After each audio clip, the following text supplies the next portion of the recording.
Au plus près du danger, le raid intervient en dernier recours.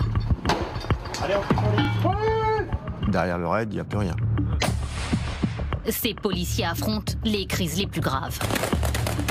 Dans les différents checkpoints, ça pourrait dégénérer à tout moment. Ils interpellent les forcenés, négocient avec les preneurs d'otages. On n'avait jusqu'alors jamais vu une prise d'otage avec des enfants et quelqu'un qui était supposé détenir des explosifs. Une unité d'élite créée et entraînée pour arrêter les terroristes. Au moment où il franchit le balcon, il n'est plus question d'essayer de le maintenir, il faut le neutraliser complètement. Les policiers du raid, confrontés à ces menaces depuis leur création, dans les années 80. J'ai un coup de fil, les loups sont dans la bergerie. Vous avez les moyens d'aller les interpeller? Ce sont aujourd'hui plus de 500 hommes et femmes déployés sur tout le territoire. Toujours visage caché, ils mènent des opérations à haut risque. On est en pleine intervention, s'il vous plaît. Voulez-vous là? Et il y a eu pas mal de blessés sur ces opérations. Vous avez cette odeur de sang et de poudre mélangée.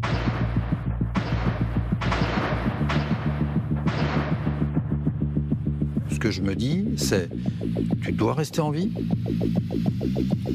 et tu dois aider tes copains. Les défis relevés par les policiers du raid, les traques, les négociations, les assauts, plongés au cœur des secrets de cette unité d'élite.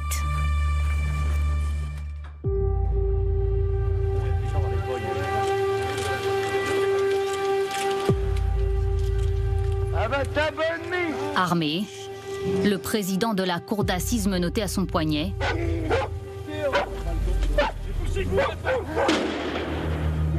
Georges Courtois détient une trentaine d'otages au palais de justice de Nantes.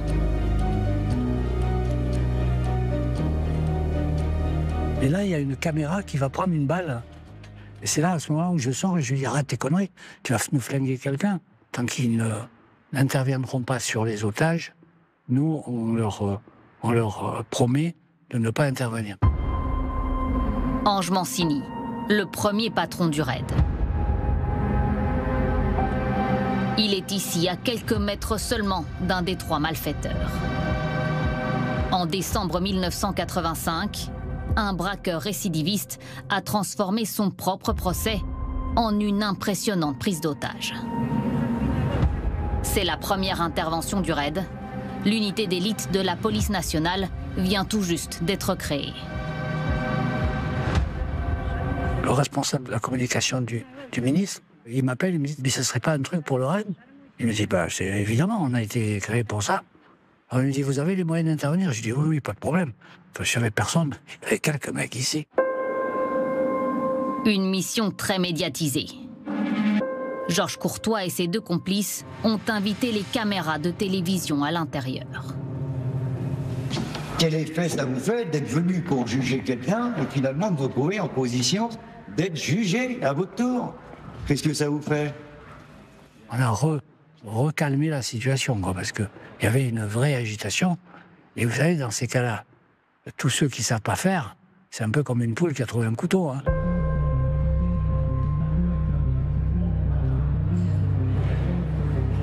Georges Courtois se met en scène, menace des magistrats et des étudiants devant la presse.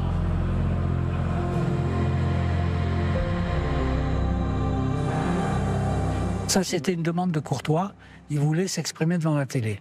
On lui dit d'accord, et c'est comme ça qu'on a obtenu la libération des étudiants. C'est assez incroyable la façon dont ça se déroule. La presse est là dans la salle d'audience, la presse est à l'extérieur du tribunal. Ça permet aux Français de prendre conscience qu'il y a un raid, que c'est une unité qui existe.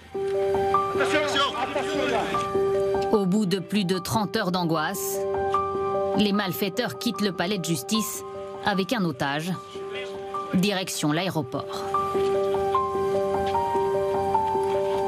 Il il y a 2 breaks, un break blanc et un break gris qui les rejoint tellement. Les policiers du raid se mettent en position. Sans protection particulière, Ange Mancini s'approche pour les convaincre de se rendre. Et là, à ce moment-là, on lui dit, bon, maintenant, c'est fini, il faut arrêter. Vous n'allez pas tuer des gens rien que pour les tuer. Ça va être... vous n'avez pas fait de conneries jusqu'à présent. C'est sûr qu'on ne vous donnera pas de médaille, comme vous disiez toujours. Mais vous pouvez vous en sortir honorablement. C'est pour ça qu'après, Courtois a dit, on a à moitié gagné, on a à moitié perdu. Mon sentiment est que nous avons conversé avec les policiers et que par conséquent, nous avons la conscience tranquille d'avoir exactement choisi la meilleure solution pour tous et pour chacun. Vous retournez en prison. Vous êtes, messieurs, je retourne en prison. Quant à vous, vous êtes une bande de requins qui me déplaisait particulièrement. Une première réussite du raid et de ces négociations menées également par Robert Broussard, connu pour avoir neutralisé Jacques Messrine. Ce commissaire s'implique alors qu'il ne fait pas partie du raid. Par la suite, on m'a dit, ah, mais pourquoi Robert il est venu là, qu'est-ce qu'il avait à faire? J'ai dit, attends, Robert, rien que le fait qu'il vienne, on a résolu la moitié du truc. Hein. Parce que Courtois, il était omnubilé par... au début, c'était M. Broussard, c'était Robert, c'était Bob. Ils ont presque terminé en buvant une bière ensemble. Dans le contexte de l'époque, Robert Broussard est une star. Quand Georges Courtois apprend que celui qui s'est déplacé pour négocier avec lui, c'est Robert Broussard, il est extrêmement flatté dans son ego de malfaiteur. Lorsqu'ils se sont retrouvés en bout de piste, dans le brouillard, dans le froid, et ils étaient quand même un petit peu perdus. Et puis dans ce genre d'affaires, il faut négocier. C'était une méthode qui comporte peut-être beaucoup de risques, mais avant tout, priorité à la vie des otages. Robert Broussard et Ange Mancini font partie de ces hommes qui ont pensé le raid. Imaginé autour d'une table en Corse, puis concrétisé par le ministre de l'Intérieur, Pierre Joxe. C'est ici que l'aventure commence, à Bièvre. Louis XIV fait construire cette bâtisse pour sa maîtresse. Le raid la transforme en quartier général, centre d'entraînement, de tir. La chapelle devient un gymnase, des exercices grandeur nature, avec des colocataires un peu particuliers. Voici les premiers membres du raid. Sur 1200 candidats, 80 sont sélectionnés et entraînés. Ils ont chacun leur mission définie, leur secteur d'observation, leur technique d'intervention, et les missions pour lesquelles ils sont requis, ils sont les seuls à les faire.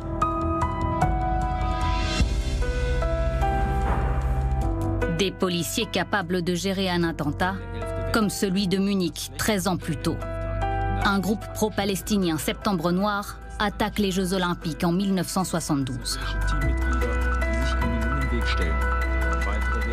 Le monde voit cette prise d'otage violente, sanglante, et qui se dénoue de façon tragique sur un tarmac d'aéroport avec des unités de police allemandes qui ne sont pas préparées à la gestion de cette prise d'otage. Et à cette époque, tous les États du monde se posent la même question. Comment est-ce que nous aurions fait à la place des Allemands et comment est-ce que nous pourrions faire mieux que les Allemands?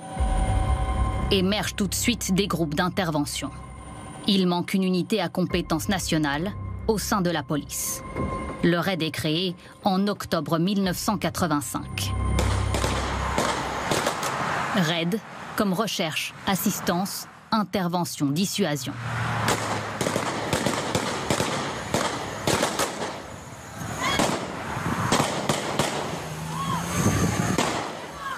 Alors moi, j'avais une idée bien précise. J'avais horreur des acronymes de la police nationale.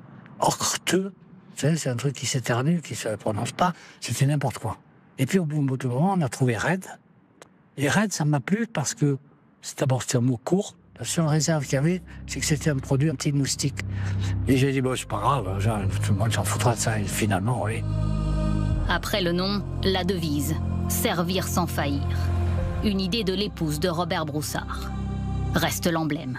Je voulais un animal, mais je voulais un animal qui donne une image d'une force tranquille. Et donc, c'est la panthère qui va être retenue en partant d'un vase grec.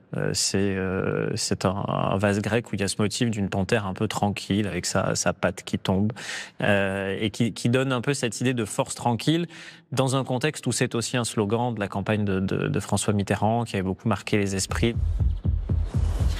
Le raid est en service depuis un an, quand le PDG de Renault, Georges Besse, est assassiné en pleine rue, juste à côté de chez lui.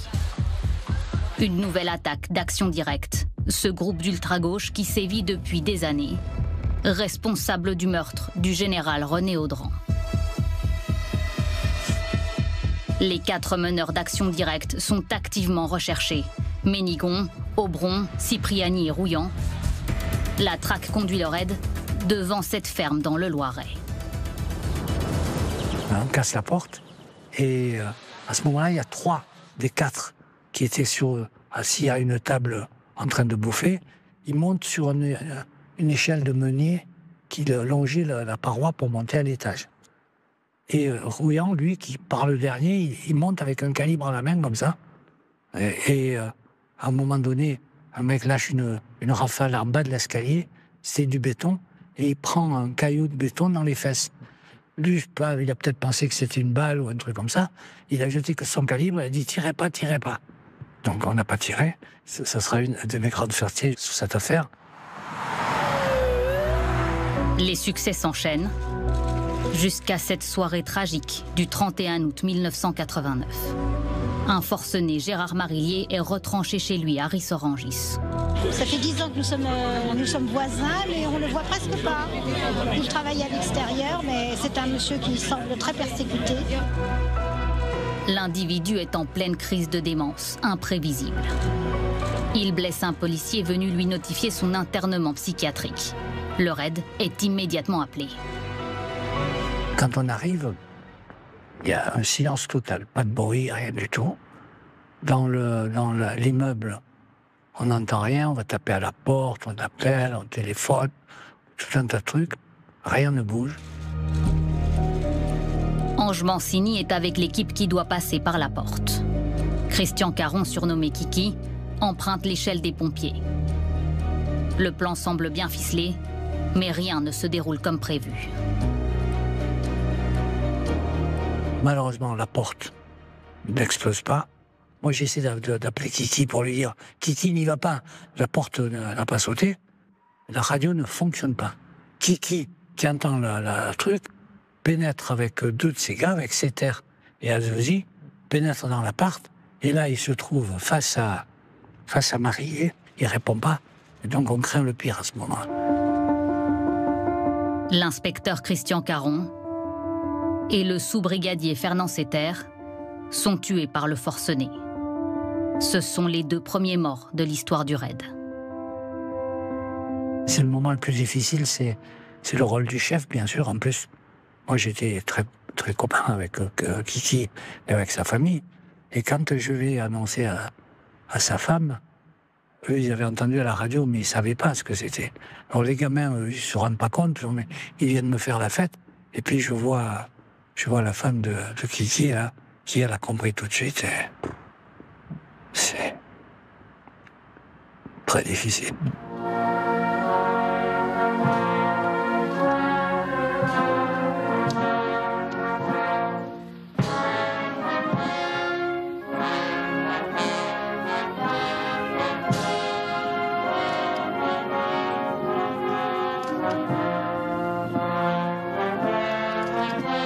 Voilà 2 fonctionnaires, Christian Caron et Fernand Setter, qui ont travaillé ensemble, qui ont appris ensemble, qui ont trouvé ensemble la mort, victimes d'un geste tragique, de folie meurtrière. Les 80 pionniers du raid, c'est aussi une bande de copains. C'est une famille. Puis il y a de la tragédie dans la tragédie. Christian Caron laisse 3 enfants et une veuve derrière lui. Fernand Setter attendait son premier enfant, il avait 31 ans seulement. Et donc pour le raid, c'est un choc extrêmement dur. Et c'est la prise de conscience qu'on peut mourir. quand on est au raid.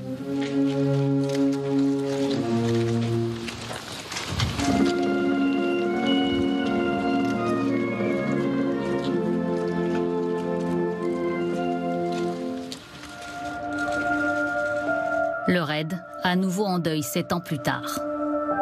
Une filature tourne mal. Les policiers suivent des nationalistes corses quand ils sont repérés. Une fusillade éclate sur cette route. Le capitaine René Canto est tué. René Canto est un homme assez charismatique, il est surnommé le Chevalier Blanc au sein du raid, très apprécié de ses collègues. C'est particulièrement éprouvant et c'est le troisième et pour l'heure dernier mort de l'histoire du raid.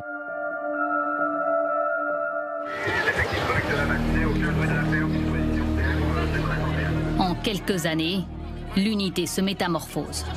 Tenue noire, cagoule et gilet pare-balles. Mieux équipés pour faire face aux pires cauchemars des parents. La vie d'enfant est en jeu. En 1993, une classe de petite section de maternelle est prise en otage à Neuilly-sur-Seine.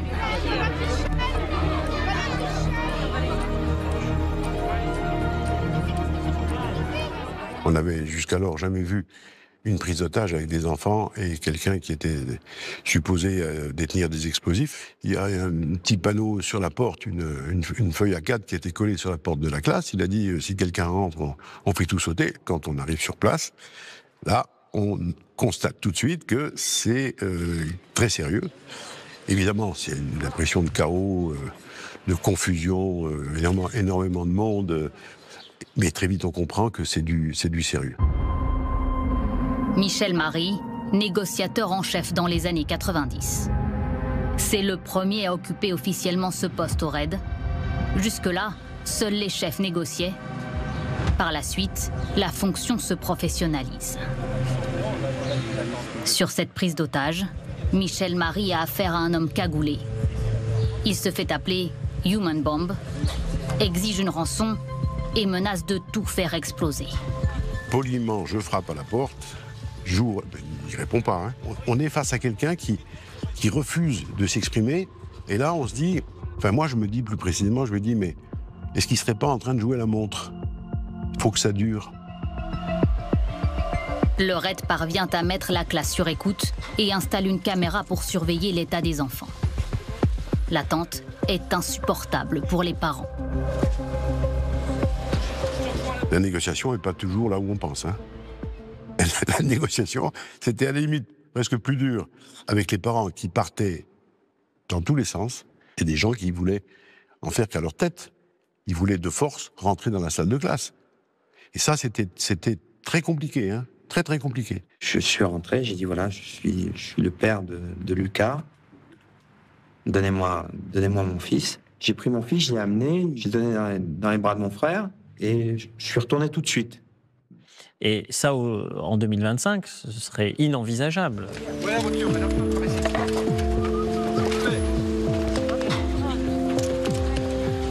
Toute la France retient son souffle.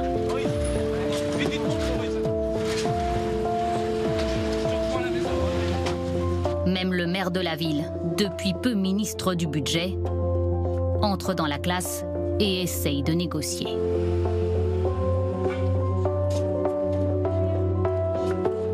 Alors il le fait comme le fait un homme politique, sous l'œil des caméras. Et Nicolas Sarkozy arrive à lui faire prendre conscience qu'il y a des demandes irréalistes. Par exemple, 100 millions de francs en petites coupures, c'est tellement volumineux que ça ne rentre pas dans un Renault Espace. C'est pas forcément la meilleure des choses à faire, mais maintenant, le résultat est là. Il a quand même réussi à faire ressortir quelques enfants. Il a fait preuve de beaucoup de courage.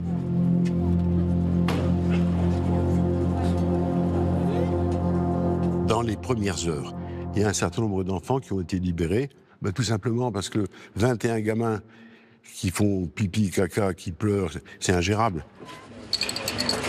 Le drame est suivi par toute la presse. Jean-Pierre Abou, le preneur d'otages, avait demandé à vous rencontrer. Vous l'avez vu, c'est un homme qui vous a apparu comme étant très calme. Oui, c'est un homme qui est extrêmement calme et je dois dire que son calme est même inquiétant parce qu'on sent qu'il est parfaitement déterminé. La première image qui m'a frappé, c'était l'institutrice qui était debout Les enfants étaient assis tout autour d'elle et ils étaient en train de jouer. Et ensuite, j'ai vu dans le coin de la pièce le preneur d'otages. Et ce spectacle était presque surréaliste. On m'a donné les papiers en disant exactement tout le jeu de piste qu'il souhaitait lorsqu'il allait partir. Il voulait que je le lise pour m'en inspirer pour le journal de 20h. Une partie de la rançon est livrée, mais HB n'en veut plus.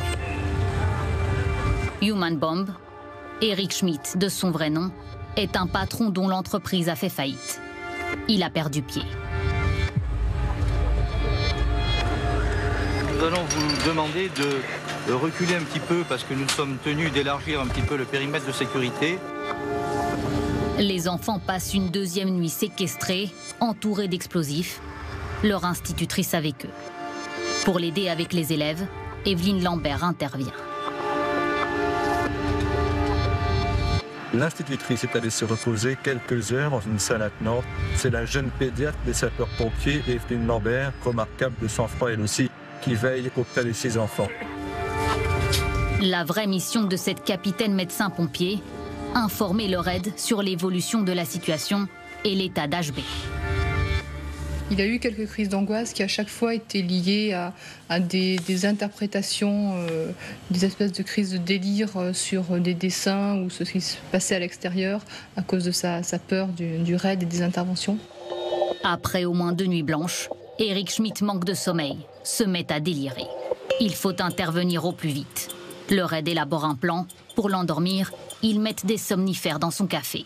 J'ai appelé un ami qui était anesthésiste réanimateur. On a préparé du café, lui et moi.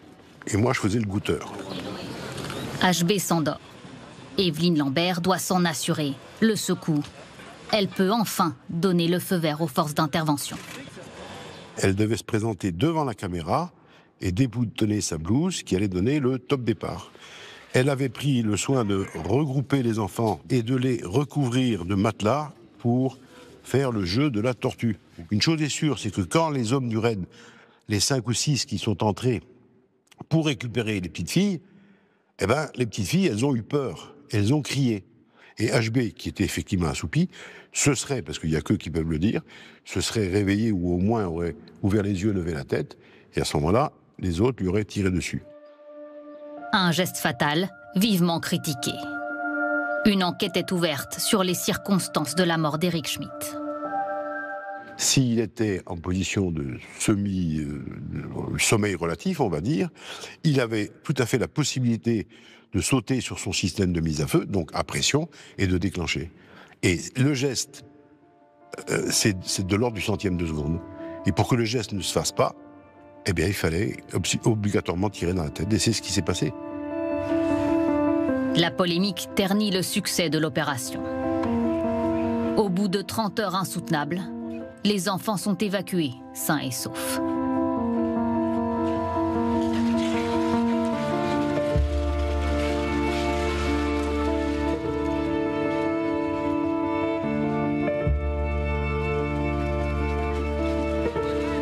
Je voudrais d'abord dire mon admiration et celle du gouvernement pour l'institutrice et naturellement aux responsables du RAID qui ont eu la tâche la plus difficile. Force reste à la loi. Le forcené est mort. Après cette intervention, un constat. Il faut une équipe médicale au sein même du RAID, capable d'aller au plus près des situations de crise, des médecins qui joueront rapidement un rôle essentiel. L'unité doit faire face à de nouveaux défis. Les policiers sont confrontés au terrorisme islamiste dès 1996. Un attentat à la voiture piégée est évité de justesse devant le commissariat de Lille, à la veille du G7. Les responsables, le gang de Roubaix, des djihadistes français entraînés en Bosnie pendant la guerre. En France, ils commettent des braquages très violents pour financer des réseaux terroristes. La police judiciaire cherche des braqueurs, ne cherche pas des islamistes. C'est le 28 mars 1996, c'est ce jour où il y a un attentat à la bombe avorté. Là, ils se disent, mais c'est des braqueurs ou ce sont des terroristes? Bon, dans tous les cas, il faut les interpeller. À 22h30, le raid est sollicité et on me demande est-ce que tu es dispo, est-ce que tu peux venir? Donc la question ne se pose pas, bien sûr, et nous sommes 3 dans ce cas à venir renforcer l'alerte. On se dit que ça peut être une mission difficile. Philippe Gosselin, chef adjoint du raid. Officier au sein de l'unité pendant une douzaine d'années, et notamment sur cette opération. Ce matin-là, plusieurs lieux sont ciblés simultanément. Le raid, obligé de se scinder, se retrouve en effectif réduit. Ce qui est important dans ce type d'opération, c'est le renseignement préalable. Là, toute cette séquence est occultée. On est vraiment mis devant le fait accompli. Il est 6h20 environ.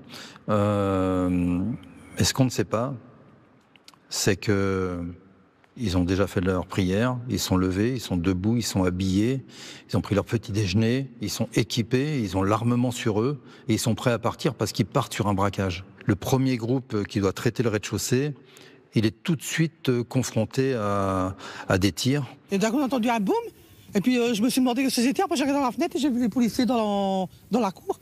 Je me suis réveillée à 6h ce matin, j'ai entendu du bruit, mes enfants aussi, ils ont hurlé et on a vu qu'il y avait une fusillade, quoi.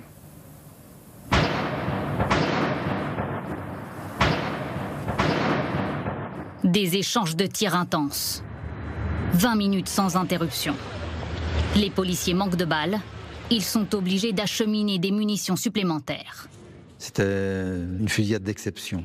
Donc nous, on est tout de suite pris sous le feu. On est le long de la maison. Et depuis les fenêtres de l'étage, les objectifs nous tirent dessus, du haut vers le bas. Donc on voit, on a les impacts à nos pieds. Il y a des grenades qui sont jetées. Mon casque est arraché par le souffle de la grenade. C'est Louis Bayon qui est derrière moi, le chef du raid, qui va le chercher en pleine fusillade, juste protégé par son vêtement de pluie, et qui me remet mon casque sur la tête. L'intervention des services de police, les personnes en cause ont tiré sur les policiers, blessant 2 policiers du raid. Et ont mis ultérieurement le feu à la maison.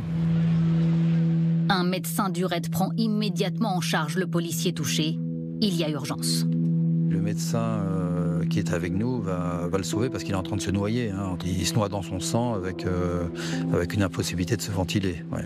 Celui qui a été le plus gravement blessé, comme moi, n'était pas d'alerte. On est monté à 3.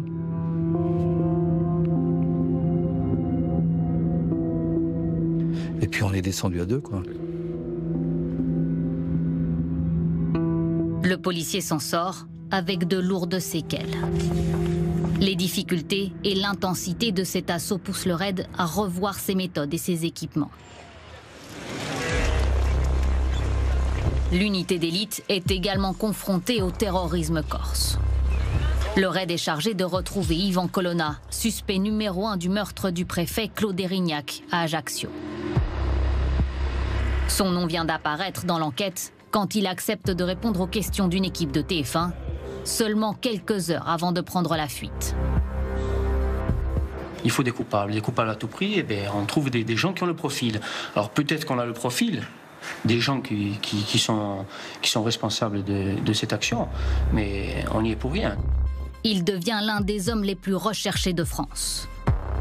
Tous les services sont sur le coup, mais aucune trace d'Yvan Colonna. Donc ça conduit évidemment à des rivalités, ça conduit à une guerre de services, à une absence de coopération, on ne partage pas l'information. Et en 2002, le ministre de l'Intérieur, il dit écoutez, ça suffit. Tous les services voulaient la peau d'Yvan Colonna, c'était lui donner des moyens, etc. C'est le raid qui aura pour cette mission la primauté de l'interpellation. Jean-Louis Fiaminghi, alors directeur adjoint du raid, dirige les opérations de recherche sur l'île de Beauté. Les policiers ont une intime conviction, Yvan Colonna est resté en Corse. Début d'une mission de longue haleine. Le raid organise des filatures, recherche de pistes dans la campagne, des planques. 200 bergeries sont cartographiées. J'y ai participé comme tous les effectifs du raid à l'époque. Je suis parti faire des randonnées avec un sac de 30 kilos sur le dos pendant des jours et des jours, avec le duvet, un petit peu d'alimentation, des appareils photo avec des téléobjectifs et autres. On partait, on était 2 ou 3, et puis il fallait pas qu'on se fasse voir finalement. Tout ça pour prendre des photos de bergeries ou de sites ou de points de contact. Pour se faire discret, des couples sont constitués. Il faut donc des femmes. Jusque-là affectées uniquement à la négociation, ce sont les premières policières sur le terrain du raid. On les a accueillis dans un premier temps avec un peu de sourire, il ne faut pas se le masquer. Les femmes arrivant dans cet univers, elles ont montré petit à petit quelles étaient leurs qualités et on a été même étonnés de voir certaines de ces qualités type guerrière. Les femmes opérationnelles, c'était dans ce groupe de surveillance filature. Elles ont effectué un travail remarquable et grâce à elles, soit seules, soit en couple, elles arrivaient à progresser dans des secteurs où on se serait fait identifier immédiatement. Grâce à ces nouvelles méthodes, ils ont pu surveiller la famille de près. Les recherches finissent par se concentrer sur la région de Propriano, plus précisément sur cette bergerie. Une caméra cachée par le raid capture cette image. Le commandant m'appelle en me disant « Jean-Louis, il me semble que la personne qu'on a vue devant une barrière peut correspondre à Yvan ». La photo de Colonna dans une main, penchée sur une carte de la Corse, Christian Lambert et Jean-Louis Fiaminghi, les patrons du raid, préparent son arrestation. Quand on l'a vu le matin, il est parti directement. Et donc, on s'est dit, il a dû sûrement flairer quelque chose, et donc on ne le reverra plus. Là, il y a de la déception pour nous. Pour nous, déception. Christian appelle le DGPN et même le ministre et lui dit « Monsieur, il vient de nous filer entre les mains ». Et le soir, il revient. Nos gars qui étaient enfouis, à ce moment-là, se lancent derrière lui et l'interpellent. Fierté des policiers. Ils immortalisent ce moment avec cette photo inédite. L'aboutissement de près de 4 ans de recherche.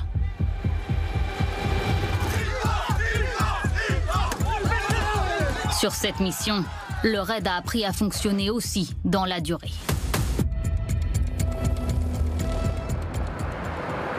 En 2012, le raid découvre le terrorisme islamiste moderne. Mohamed Merah, un djihadiste de 23 ans, déstabilise leur méthode.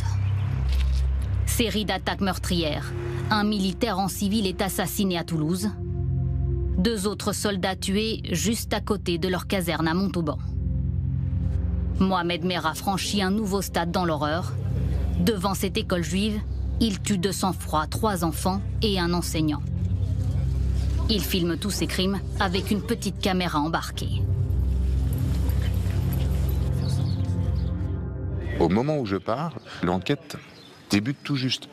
Je dirais même elle se réoriente, puisqu'on était parti plutôt sur un militaire qui règle ses comptes avec ses anciens copains du régiment, une histoire d'extrême droite, et puis évidemment, à partir de Zahra Torah, tout le monde a compris que c'est évidemment une attaque qui est liée à l'islamisme. Amaury de Haute-Cloque, chef du raid de 2007 à 2013. La neutralisation de Mohamed Merah, l'une de ses interventions les plus marquantes, très médiatisée, en pleine campagne présidentielle. C'est une ignominie. Tous les candidats étaient venus à Toulouse, donc il y avait une amicale pression qui se joue autour de moi. Donc je ne voulais pas que les opérateurs la ressentent et qu'on puisse gérer notre opération, finalement, comme une opération ordinaire. Dans la nuit du 21 mars, le suspect est encerclé. On est en pleine intervention, s'il vous plaît. Mohamed Merah doit être pris vivant, consigne du ministère de l'Intérieur. La stratégie du raid, le surprendre dans son sommeil. Mohamed Merah, non seulement il ne dormait pas, mais en plus il attendait le raid. Assis sur sa chaise avec un Colt 45 dans chaque main, et il attendait l'assaut. Lui-même ouvre la porte et il engage les premiers opérateurs qui sont devant. Donc dès la première seconde, j'ai déjà un blessé.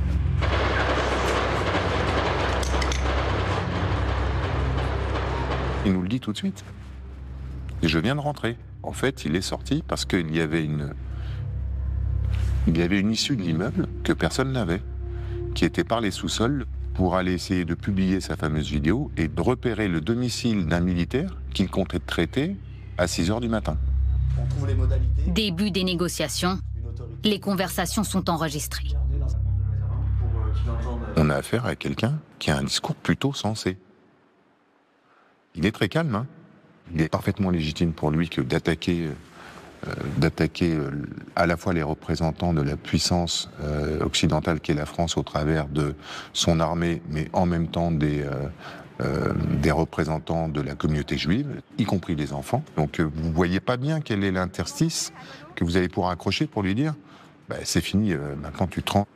Il indique au négociateur du RAID qu'il veut mourir en moudjahid, qu'il refuse d'être jugé et qu'il ne peut supporter l'idée de finir sa vie en prison. Il indique au négociateur qu'il finira les armes à la main en indiquant « si c'est moi, tant pis, j'irai au paradis. Si c'est vous, tant pis pour vous ». Le dialogue patine, jusqu'à ce point de bascule. On va entendre 2 coups de feu. Et donc, à partir de 22h10, j'ai un peu un doute sur le fait qu'il a peut-être pu mettre fin à ses jours.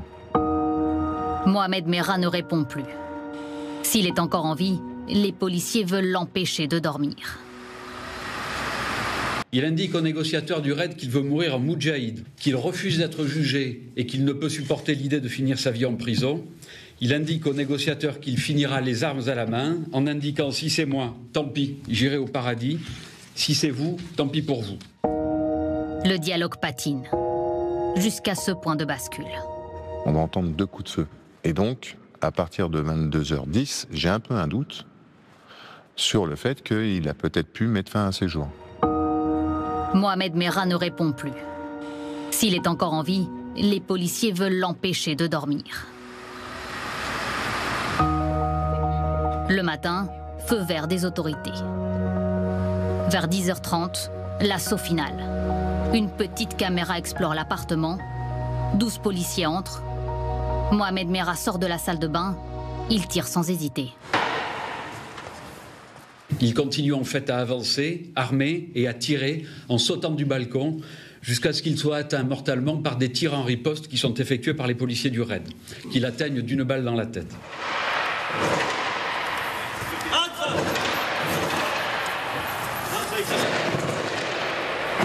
300 coups de feu en 7 minutes. Mohamed Merah est neutralisé. À l'extérieur, les policiers du RAID découvrent l'agitation autour de cette opération. J'ai réussi à en préserver complètement l'ensemble des opérateurs qui étaient à mes côtés, qui, eux, avaient un boulot à faire avec moi. La seule chose que j'ai dit, n'oubliez pas que vous avez tous les journalistes du monde entier qui nous attendent. On est humble, on a fait le job, on vient, on s'en va. Des questions autour de cette intervention. Pourquoi a-t-elle duré une trentaine d'heures? J'ai pris beaucoup de risques, j'ai eu beaucoup de blessés en essayant d'aller jusqu'au bout du bout. Si ma mission, c'était de le neutraliser, ça me prenait 30 secondes. Et même d'ailleurs sans même rentrer dans l'appartement, parce qu'on avait les munitions pour passer à travers les murs. Et c'est ce qu'on verra ensuite en 2015-2016. Il n'y a pas de négociation, il n'y a que de l'intervention. On essaye de faire en sorte de ne pas perdre de temps avec ça, parce que le temps nous est précieux pour sauver les otages. Et je continue dans la lancée d'Amaury de Hot Claw. Pour ce type d'individu-là, on essaye de transformer notre manière de faire, notre manière d'agir, etc., etc. Jean-Michel Fauvergue dirige le RAID de 2013 à 2017. Sur cette période, il doit affronter une vague d'attentats terroristes sans précédent, avec une année noire, 2015.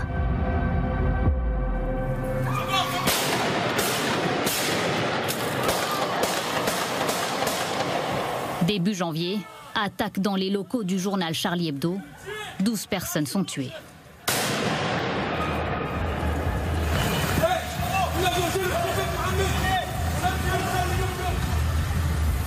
Les terroristes prennent la fuite. Traqués par toutes les unités, les frères Kouachi sont repérés dans cette imprimerie à Dammartin-en-Gouel. Le GIGN prend la suite. Le RAID va repartir sur Paris et c'est là que l'unité apprend qu'il y a une prise d'otage très grave avec des victimes à l'hypercachère. Le quartier est bouclé. Le RAID dirige les opérations menées conjointement avec la BRI. Quand j'arrive sur place, moi, il est à peu près 13h30. Il va falloir récupérer du renseignement, savoir combien il y a d'otages, justement s'il y a des explosifs, le nombre d'armes, etc. Tout ça fait partie de la préparation. Voilà pourquoi le raid n'intervient pas immédiatement. À l'intérieur de l'hypercachère, 26 otages. Une partie d'entre eux est cachée au sous-sol. Hamedi Koulibaly a déjà tué 4 personnes. Hamedi Koulibaly a un sac plastique rempli de bâtons de dynamite, de la dynamite de chantier, et que s'il décide de le faire exploser, il n'y a plus d'hypercachère. Pour gagner du temps, le négociateur occupe l'assaillant, sans aucun espoir de reddition. Le but, c'est de faire parler le preneur d'otages, d'avoir le plus de renseignements possible opérationnels. Tout s'accélère. Adam Martin-Angwell, les frères Kouachi sortent et attaquent les gendarmes du GIGN.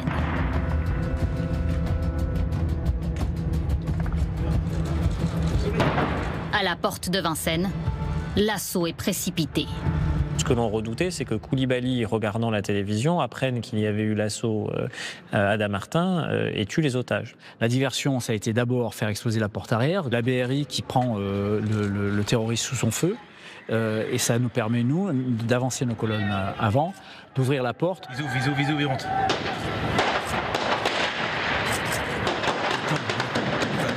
Oh la vache. Là, ça m'a paru une éternité. Ce rideau qui se lève, avec le bruit de la fusillade.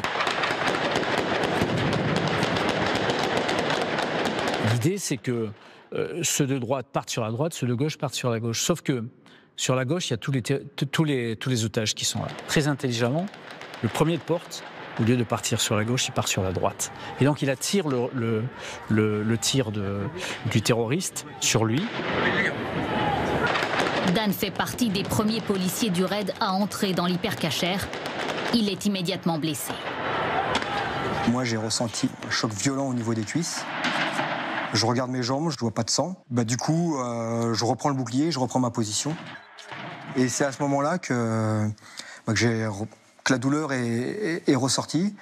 Mes jambes ne répondaient plus. Envoie-moi un véhicule, j'ai un fonctionnaire blessé. Ok, très bien. 2 ambulances, s'il vous plaît, 2 ambulances. On a des blessés, les blessés sont tirés par leurs collègues en direct. Et là, devant les appareils, devant la télévision, il y a les familles des gens du raid qui se disent mais c'est qui T'as un mec par terre, Une fois que le rideau s'est levé, le terroriste est en visuel et là il est pris sous le feu du raid de la BRI d'un côté, du raid de l'autre. Il vient donc charger les gens du raid et mourir au pied des premiers de la colonne. Ça y est, il libère des otages, c'est fini. Les 26 otages, dont un bébé de 8 mois, peuvent enfin sortir. Ceux qui étaient cachés découvrent des scènes de guerre. J'ai pris la dame avec le bébé et j'ai sorti avec elle tout droit sans regarder devant moi, quoi. Mais même si on voulait pas regarder, on voyait que tout était cassé dans le magasin, du sang partout. Même les mecs du raid, ils avaient du sang sur eux. Une horreur. Cet assaut reste dans les annales. Il sert d'exercice pour les unités d'élite de nombreux pays dans le monde. Mais rien ne prépare les policiers du raid à l'ampleur des attentats à venir. J'arrive avec l'équipe lourde du raid et je franchis donc les portes du Bataclan. Je franchis les portes de l'enfer ce soir-là. Voilà. 3 terroristes commettent un massacre dans la salle de concert. L'un d'entre eux est déjà neutralisé quand le raid doit sécuriser le rez-de-chaussée. Vous avez les téléphones qui vibrent, vous avez cette odeur de sang et de poudre mélangée. Vous entendez les cris, les râles des blessés.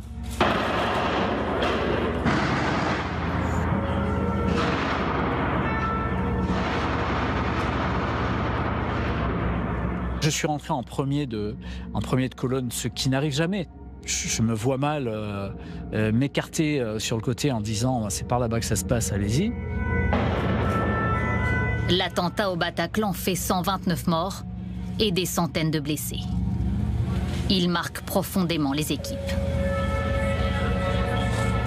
Tous sont venus au raid pour réaliser des opérations lourdes. Mais celle-ci, aucun ne s'attendait évidemment à la vivre. C'est extrêmement dur et vous n'avez même pas le temps de vous remettre psychologiquement du choc que vous avez eu à encaisser au Bataclan, il faut partir sur Saint-Denis. Les complices des terroristes et le cerveau présumé des attaques seraient dans ce bâtiment. Oh, demi-tour. L'atmosphère est un peu lourde. On doit aller arrêter des terroristes. Sauf que les terroristes, c'est des bombes humaines, quoi. Ils portent des gilets explosifs. L'opération se révèle très risquée pour les hommes du raid. Vers 4 heures du matin, ils montent discrètement au 3e étage. La porte ne s'ouvre pas. Il n'y a pas d'effet de surprise. Dans un couloir très étroit où ils n'ont pas de recul, donc ils sont presque au contact de la paroi, qui est une paroi et non pas un mur porteur. S'ils se collent sur la paroi avec leur gilet explosif, ils font péter tout ce qu'il y a derrière la paroi, et en l'occurrence les gens du raid. Et donc l'idée, c'est de faire un feu nourri pour les maintenir à distance. Une complice des terroristes semble vouloir se rendre.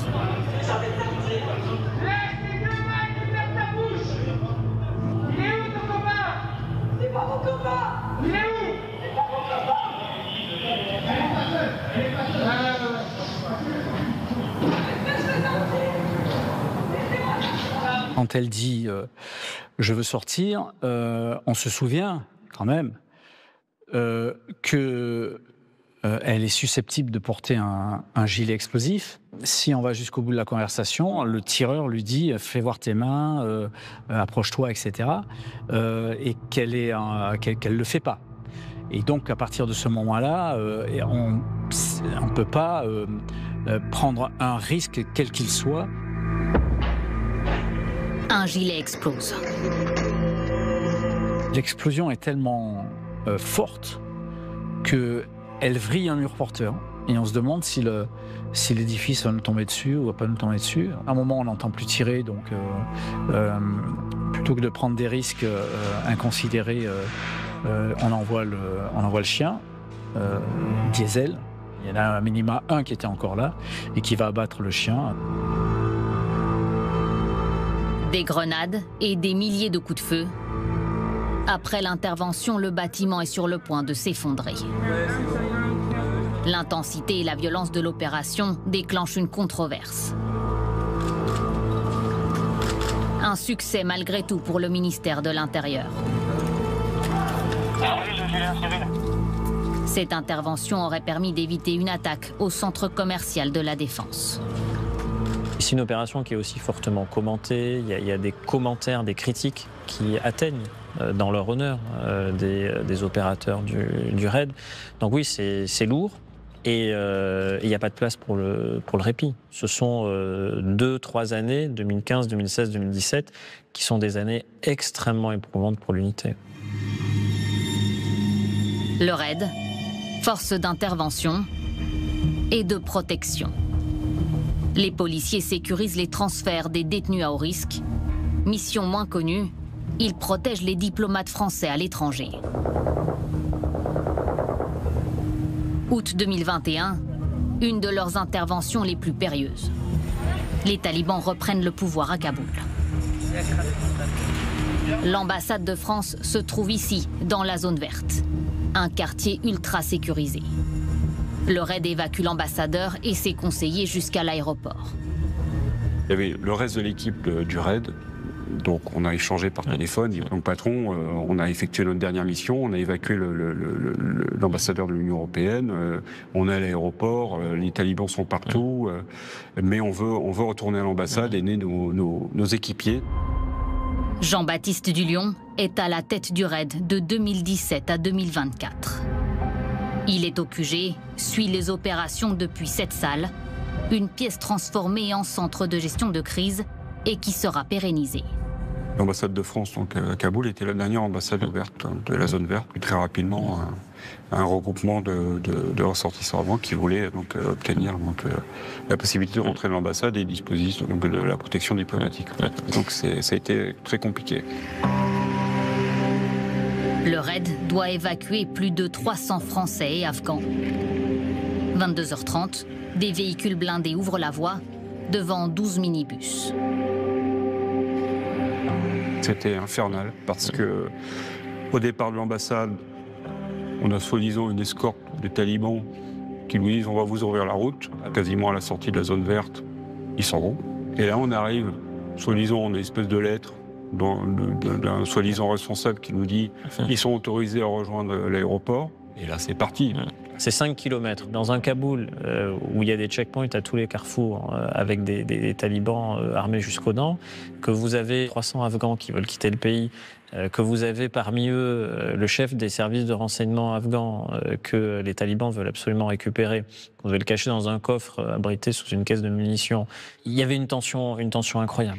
Les voitures étaient balisées, donc on voyait la progression du cortège, c'était extrêmement lent. Et il y avait ces périodes de blanc extrêmement stressantes. C'est l'arrivée à chaque fois dans les différents checkpoints. Et les gars disaient, bon, on part, on va négocier notre passage. Ça pouvait dégénérer à tout moment.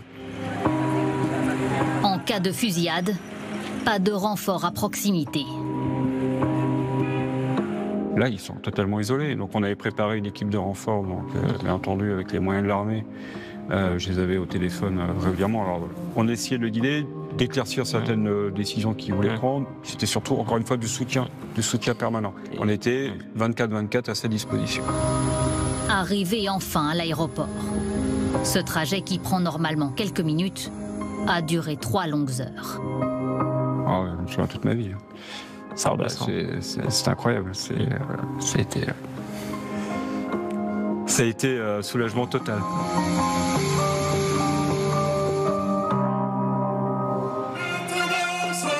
Une mission de sécurisation également dans les coulisses des grands événements, comme les Jeux Olympiques de Paris. Pour cette mission exceptionnelle, une coordination historique avec le GIGN et la BRI Paris. Il y a toujours une petite concurrence saine qui existe entre nous. Bon, là, il a fallu passer outre tout ça. Donc ça a été énormément de travail de préparation pour que les missions soient bien réparties. Guillaume Cardy, il prend les commandes du raid en janvier 2024. Pour les JO, l'expertise sur l'eau du raid est sollicitée.